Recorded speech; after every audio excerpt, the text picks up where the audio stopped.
Bonjour à tous. Le 132e bataillon cynophile de l'armée de terre, c'est une unité particulière de l'armée de terre, vous l'avez compris. C'est une unité d'appui spécialisée dans le domaine cynotechnique qui appartient à l'infanterie et dont l'objet est donc l'appui au combat débarqué. Donc c'est une unité dont la vocation est l'engagement opérationnel, sur les théâtres d'opérations extérieures, évidemment. Je vais vous donner quelques chiffres quand même.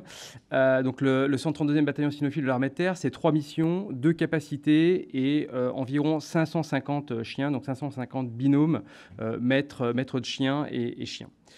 Donc les 3 missions principales de ce bataillon, c'est d'abord d'une part l'achat de la ressource canine, ça a été spécifié. L'armée de terre, donc par l'intermédiaire du 132e bataillon cynophile de l'armée de terre, achète pour les 3 armées, quelques administrations et des armées étrangères avec lesquelles la France a des collaborations poussées. Ensuite, la deuxième mission, c'est la protection d'installations sensibles. Donc le 132e BCAT déploie des équipes cynotechniques pour protéger un certain nombre d'installations sensibles. Et enfin, l'appui au combat débarqué en opération. Ces 2 capacités, donc 3 missions, 2 capacités. Ces 2 capacités, c'est l'aide à la détection et la neutralisation humaine, ADNH, l'aide à la recherche et à la détection d'explosifs, donc voilà, qui sont deux capacités distinctes, voilà, et qui sont utilisées donc en opération dans le cadre de l'appui au combat débarqué.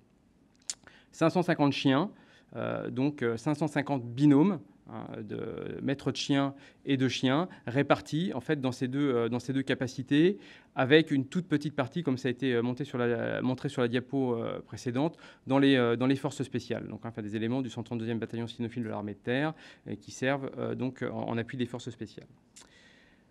La vocation de ce régiment, comme tous les autres régiments de l'armée de terre, c'est bien l'engagement opérationnel.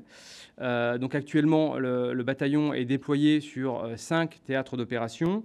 Donc c'est la République de Centrafrique, c'est le Mali, c'est le Burkina Faso, et c'est le Liban et la Côte d'Ivoire. Voilà. Des missions intérieures, comme en Guyane aussi, et donc un cycle de projection permanente. Parce qu'en fait, c'est la particularité du régiment, c'est évidemment d'être le seul dans ce domaine, et donc d'être en auto-relève permanente, avec grosso modo retenir entre 41 et 46 équipes cynotechniques déployées en permanence, donc avec ce cycle déploiement, préparation opérationnelle, formation, instruction, voilà, et qui tourne en permanence au bataillon, ce qui veut dire qu'effectivement, il y a un cycle opérationnel permanent au bataillon, qui est assez exigeant. Et enfin, le bataillon, c'est un pôle d'expertise cynotechnique, parce que vous vous doutez bien qu'en étant la seule unité de ce type dans l'armée de terre, eh bien, on est un acteur majeur, évidemment, dans la formation, dans la préparation opérationnelle, et dans la réflexion et dans l'expérimentation aussi d'un certain nombre de choses, à la fois sur le plan doctrinal et sur le plan matériel. Voilà. On essaye des choses, et on essaye de faire avancer et de faire évoluer l'emploi des binômes maîtres de chiens dans le domaine des opérations. Voilà. Donc le 132e BCAT est bien évidemment un acteur majeur dans le domaine de la cynotechnie militaire, en France bien évidemment, mais aussi, on peut le dire, en Europe, parce qu'en fait, il y a assez peu de pays qui possèdent une telle capacité en Europe dans le domaine cynotechnique pour l'emploi en opération. Voilà.